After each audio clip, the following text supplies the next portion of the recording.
Hi guys, welcome back to my channel. And guys, बहुत ज़्यादा demand थी आपकी, बहुत सारे लोग कमेंट करके पूछ रहे थे कि आप फेस सेविंग कैसे करते हो। और मेरे पास ना एक मेल भी आया था कुछ टाइम पहले, आई थिंक 5-6 मंथ पहले, कि दीदी मैंने अपने फेस को सेव कर लिया है और अभी मेरे पूरे फेस पे रेडनेस आ गई है, रेड रेड दाने हो गए हैं जो कि बहुत ज़्यादा दर्द भी हो रहे हैं, प्लीज़ मुझे बताओ मैं क्या करूँ। तो मैंने बोला मैंने तो कभी नहीं बोला है फेस सेविंग करने के लिए। और उन्होंने मुझे जिस रेज़र की फ़ोटो भेजी थी वो भी मैं आपको दिखाऊंगी। तो मैंने बोला मैंने तो कभी नहीं बोला है। तो बोला कि मैंने किसी और यूट्यूबर का देखा था और मैंने अपने फेस को सेव कर लिया और अभी मेरे पूरे फेस में दाने आ गए हैं, प्लीज़ बताओ मैं क्या करूं।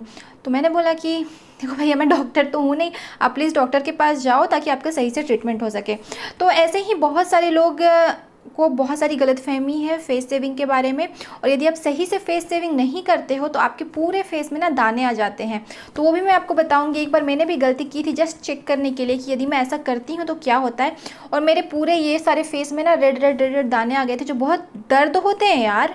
तो आपको वो गलती नहीं करनी है। तो मैं आज आपको बताऊँगी आपको कैसे करनी है फेस सेविंग जिससे आपको कोई भी प्रॉब्लम नहीं होगी, जो मैं आई थिंक 6-7 मंथ से फॉलो करती आ रही हूँ। और आज मैं वही आपको बताने वाली हूँ कि इस तरह से यदि आप step by step face saving करते हो और उसके पहले और इसके बाद इस चीज़ का ख्याल रखते हो तो आपको कभी भी फेस सेविंग करने में कोई भी प्रॉब्लम नहीं आएगी।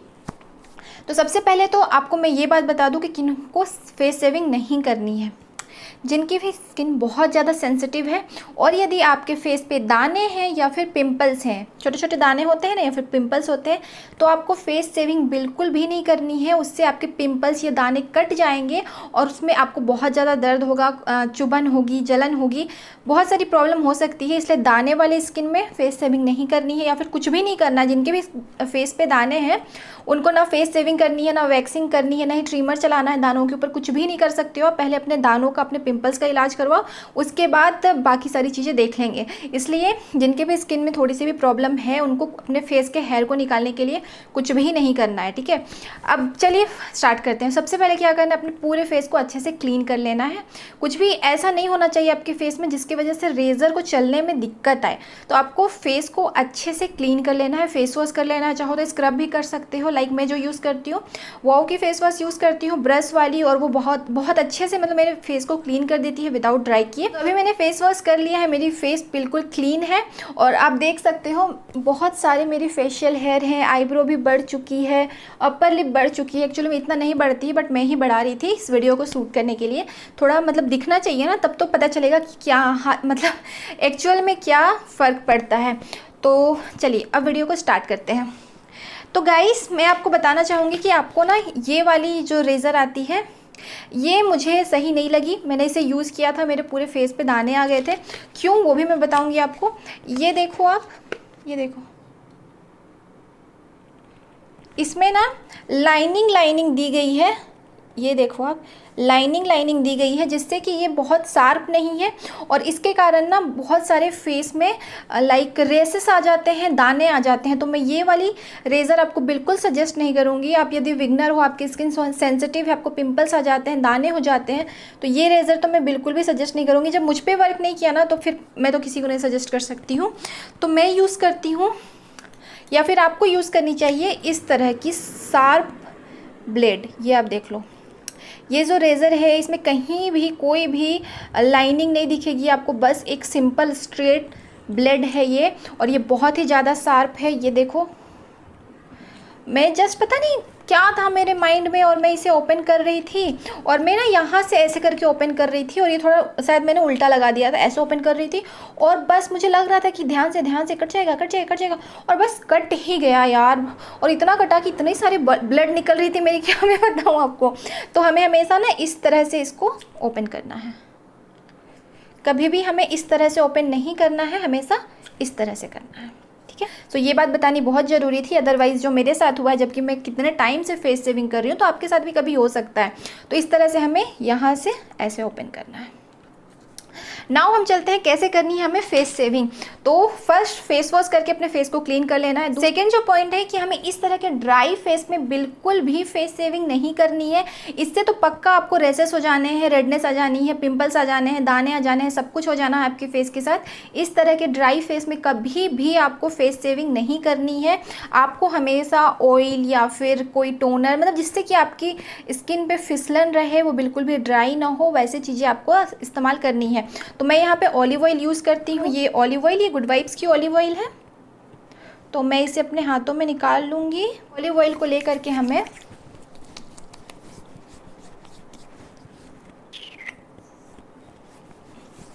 पूरे फेस पे आपको इस तरह से अप्लाई कर लेना है, जहाँ पे भी आप रेज़र यूज़ करने वाले हो। अब हम लेंगे इस रेज़र को और हम स्टार्ट करेंगे। और फेस सेविंग हमें ऐसे उल्टे नहीं करनी है, सीधे करनी है, वो भी ऐसे ऐसे नहीं करनी है, थोड़े थोड़े मतलब हल्के हल्के पोर्शन को लेकर के करनी है। तो चलिए मैं आपको सामने से दिखाती हूँ कैसे करनी है। सो हमें कुछ इस तरह से रेज़र को पकड़ना है और नीचे की तरफ यानी कि डाउन साइड की तरफ अपने फेशियल हेयर को धीरे धीरे करके रिमूव करना है। मतलब छोटे छोटे एरिया को कवर करना है। आपको एक ही बार में पूरे आपके गालों को कवर नहीं करना है, थोड़े थोड़े करके कवर करना है। इस तरह से नीचे की तरफ ले जाना है। आप देखोगे आपको ज़्यादा प्रेशर लगाने की ज़रूरत नहीं है, धीरे धीरे करना है। और सारे आपके जो फेशियल हेयर है इस तरह से बहुत ही ईजिली रिमूव होते जाएंगे विदाउट आपकी स्किन को डैमेज किए। फेशियल हेयर रिमूव करते ही ना आपकी स्किन बहुत ही ज़्यादा स्मूथ हो जाती है। फ़र्क देख सकते हो, जहाँ पे मैंने फेशियल हेयर रिमूव कर लिए वो वाले एरिया को और दूसरे एरिया को, उसमें कितना ज़्यादा फ़र्क है। तो इस तरह से फेशियल हेयर रिमूव करने से आपकी स्किन काफ़ी ज़्यादा स्मूथ हो जाती है, क्लीन हो जाती है एंड साथ ही में ग्लोइंग भी हो जाती है। मतलब सारी गंदगी निकल जाती है, डेड स्किन भी निकल जाती है। तो फेस सेविंग करना अच्छी बात है, बट पिम्पल्स वाली स्किन या फिर दाने वाली स्किन में आप नहीं कर सकते हो। जब आपका एक बार कंप्लीट हो जाए तो दोबारा से ज़रूर कर लेना, इससे जितने भी बचे हुए भी हेयर होंगे ना वो भी निकल जाएंगे। और जब आपको अपने गालों पे करना हो ना तो उसे आपको गालों को थोड़ा फुला के करना है, या फिर आप अपने फिंगर से गालों को थोड़ा टाइट कर सकते हो, इससे आपको बिल्कुल भी कट नहीं लगेगा। अब आईब्रो को भी आपको वैसे ही करना है, उल्टा नहीं चलाना है, हल्का हल्का पोर्शन ले करके आपको इस तरह से रिमूव करना है। बहुत ही ईजीली आईब्रो के भी हेयर रिमूव हो जाते हैं, पर आपको ध्यान रखना है कि आप कोई भी गलती ना करो, हड़बड़ी में ना करो। और वैसे ही ऊपर वाले तो बहुत ही ज़्यादा इजी है, जस्ट आपको नीचे की तरफ इसे रेज़र को चलाना है और आपके जितने भी फेशियल हेयर है वो अच्छे से रिमूव हो जाएंगे।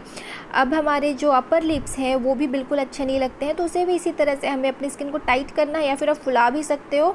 और उसके बाद धीरे धीरे रेज़र को चलाना है। ध्यान रखना कट नहीं लगना चाहिए, बहुत ही धीरे धीरे करना है और छोटे छोटे एरिया को कवर करना है, एक ही बार में बहुत सारे एरिया को कवर नहीं करना है। आप नोज़ के ऊपर भी कर सकते हो, नोज़ के ऊपर भी जो ब्लैक हेड्स वगैरह या फिर डेड स्किन वगैरह होते हैं वो निकल जाएंगे। और नोज़ के साइड वाले एरिया को कवर करना बिल्कुल भी नहीं भूलना, क्योंकि यहाँ पे बहुत सारे वाइट हेड्स और डेड स्किन होती है जो कि इस प्रोसेस से ना पूरी तरह से निकल जाते हैं और उसके बाद वो एरिया बहुत क्लीन हो जाती है। आप देख सकते हो यहाँ पे मैंने अपने सारे डेड स्किन, वाइट हेड्स सारे मेरे निकल आए हैं फेशियल हेयर के साथ। तो इस तरह से ही आपको अपने फेस को सेव करना है, बहुत ही धीरे धीरे करना है। मुझे इस काम में लगभग 15 to 20 मिनट्स लग गए थे, क्योंकि मैं नहीं चाहती थी कि मुझे कोई भी कट लगे या फिर आईब्रो में कुछ भी गड़बड़ी हो।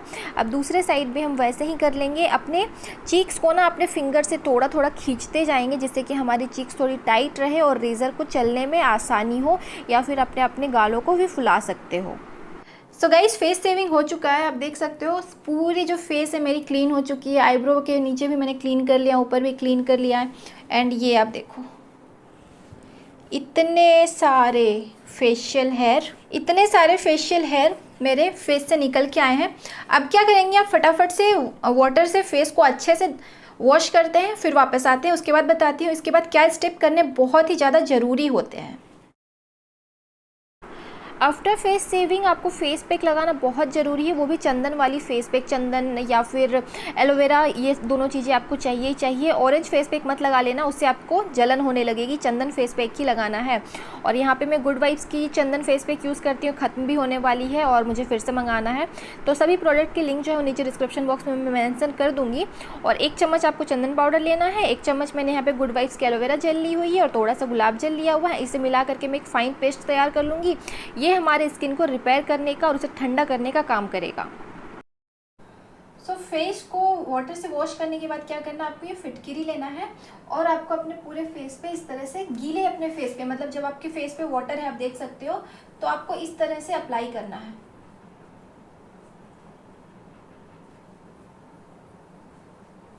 फिटकरी लगाने से क्या होता है ना, आपके जो हेयर की ग्रोथ है वो कम हो जाती है, मतलब जो हेयर ग्रोथ है वो कम आने लगती है। इसलिए जब भी आप फेस सेविंग करो या फिर किसी भी मेथड से आप फेस रिमूव करते हो तो फिटकरी हमेशा अप्लाई करना चाहिए। इससे ग्रोथ थोड़ी कम हो जाती है फेशियल हेयर की। आप देख सकते हो फेशियल हेयर रिमूव करने के बाद मेरी फेस कितनी ज़्यादा क्लीन है, मतलब ये सारे पार्ट भी अब ग्लो कर रहे हैं क्योंकि इन सारे पार्ट में बहुत ज़्यादा फेशियल हेयर थे। ओके, तो फिटकरी हमने अप्लाई कर लिया है। एंड नाउ जो मेन चीज़ है वो है चंदन फेस पैक। ये आपको ज़रूर से ज़रूर अप्लाई करना है जब भी आप फेस सेविंग करते हो उसके बाद, ताकि आपकी फेस ना ठंडी रहे, बिल्कुल भी कोई भी दाने नहीं आए, कोई भी प्रॉब्लम नहीं, जो भी हमने अपने स्किन को हर्ट किया है ना उसे थोड़ा रिपेयर करे और स्किन मतलब ठंडी हो जाए, कोई भी पिंपल्स वगैरह दाने वगैरह ना आए। उसके लिए हमें ये चंदन फेस पैक ज़रूर से ज़रूर अप्लाई करना है। इसे अप्लाई करते ही ना स्किन बहुत ज़्यादा ठंडी ठंडी लगती है। इसमें मैंने चंदन के अलावा कुछ भी अब नहीं डाला हुआ है, कोई भी पाउडर नहीं डाला है क्योंकि अभी सिर्फ चंदन हमें चाहिए। सो गाइस पूरे फेस पे मैंने ये पैक लगा लिया है। अभी मुझे स्किन बहुत ज़्यादा ठंडी ठंडी लग रही है, तो जब ये ड्राई हो जाएगी उसके बाद मैं आपसे मिलती हूँ। इसे ड्राई होने में लगभग 20 मिनट्स लग जाएंगे। तब तक हमारी स्किन ना जो भी थोड़ी बहुत डैमेज भी हुई होगी तो उसे इस पैक को लगाने से हमारी स्किन रिपेयर हो जाएगी, शांत हो जाएगी, दाने बिल्कुल भी नहीं आएंगे। नाउ ये फेस पैक सूख चुका है, मैं तो थोड़ी देर के लिए सो ही गई थी। अभी मैं इसे वॉश करके वापस आती हूँ।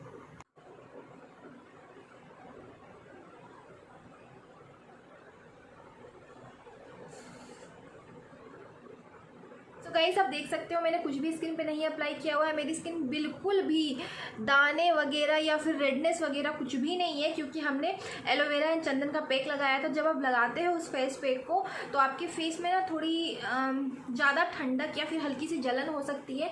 सो डोंट वरी, वो सिर्फ इसलिए होती है कि आपने जो सेविंग की है ना उससे हल्का सा भी आपकी ये फेस जो डैमेज हुई है उसे रिपेयर करने के लिए होती है। उसके बाद कुछ भी नहीं, आप देख सकते हो कहीं से भी मेरी स्किन रेड नहीं हुई है, कहीं से भी कट नहीं आया है, कुछ भी नहीं आया है। तो जैसे मैंने आपको बताया है वीडियो में, आपको बस उन्हीं चीज़ों का ध्यान रखना है। ऊपर के साइड में रेजर नहीं यूज़ करना है, नीचे के साइड में करना है और ऐसे ऐसे फोर्स करते हुए नहीं करना है। थोड़े थोड़े पोर्शन में हल्का हल्का हल्का हल्का हल्का हल्का आपको करना है, तो आपके सारे हेयर रिमूव हो जाएंगे, एक भी नहीं रहेगा। आप देख सकते हो सारे हेयर रिमूव हो जाएंगे। एंड मैं कुछ दिनों से ये यूज़ कर रही हूँ, ये वयम ब्रांड का है। वयम का लॉन्ग फेस मिस्ट है। गर्मियों में फेस मिस्ट काफ़ी अच्छी होती है और लॉन्ग क्या है ना, हमारे फेस में अगर कुछ भी डैमेज हुआ तो उसे रिपेयर करेगा। तो इसके काफ़ी सारे फ़ायदे हैं, जैसे कि मैं आपको बता देती हूँ। लॉन्ग में होती है एंटी एक्ने प्रॉपर्टीज़ एंड ये आपके एक्ने एंड स्कार्स को लाइटन करने में बहुत ज़्यादा हेल्प करता है। एंड इससे आपकी स्किन इंस्टेंटली फ्रेश लगने लगती है। फेस में कोई भी हीलिंग है तो उसे भी रिपेयर करता है, ऐसा इसके बारे में बताया गया है।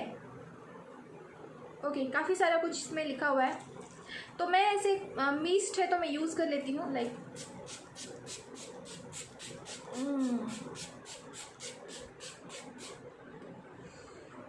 जब आप इसे स्प्रे करोगे ना बिल्कुल ऐसा लगेगा जैसे लौंग की खुशबू आती है ना, बिल्कुल सेम वही लौंग की खुशबू है। तो गर्मियों में काफ़ी रिफ्रेशिंग लगता है। बस डन, ये है मेरी फेस सेविंग रूटीन। यही स्टेप फॉलो करके मैं करती हूँ, मुझे कोई भी प्रॉब्लम नहीं हुई है। ड्राई फेस पे यदि आप ऐसे ऐसे रेजर चला दोगे ना या फिर इधर से उधर से कर लोगे, आपका पूरा फेस बर्बाद हो जाना है। नहीं भी तो आपको 1 वीक या 15 डेज तो लग ही जाते हैं सारे पिंपल्स को रिकवर होने में, यदि आप उसकी अच्छी से ट्रीटमेंट कराओ तो ऐसा कुछ नहीं करना है। अगर मुझे मिल जाए तो मैं आपको इस वाले रेज़र की लिंक प्रोवाइड कर दूंगी। इस तरह के रेज़र मुझे सूट नहीं करते हैं, मुझे इससे दाने आ जाते हैं बिकॉज़ ये पूरी स्ट्रेट रेज़र नहीं है। इसमें बीच बीच में मैंने आपको दिखाया ना, ये देखो और ये देखो, इसमें बीच बीच में लाइनिंग है जिसकी वजह से ये मुझे बिल्कुल भी सूट नहीं करता। इससे मेरे रेसेस आ जाते हैं मेरे फेस पे, बट इससे मुझे कुछ भी प्रॉब्लम नहीं होती है। तो इस मुझे इसकी लिंक मिल जाएगी, मैं आपके लिए डिस्क्रिप्शन बॉक्स में प्रोवाइड कर दूँगी। और सारे ही प्रोडक्ट के लिंक जो है वो नीचे डिस्क्रिप्शन बॉक्स में है with offer and coupon code, आप जाकर चेकआउट कर सकते हो। बहुत लोगों को लगता है कि फेस सेविंग से बहुत ज़्यादा बाल आ जाएंगे, जो बालों की ग्रोथ वो बहुत ज़्यादा हो जाएगी या फिर मोटी हो जाएगी। तो ऐसा कुछ नहीं है। जो भी मेरी हेयर ग्रोथ थी मुझे वैसा कुछ नहीं लगा कि मुझे फेस सेविंग करने से बहुत ज़्यादा ग्रोथ आ रही है या कुछ।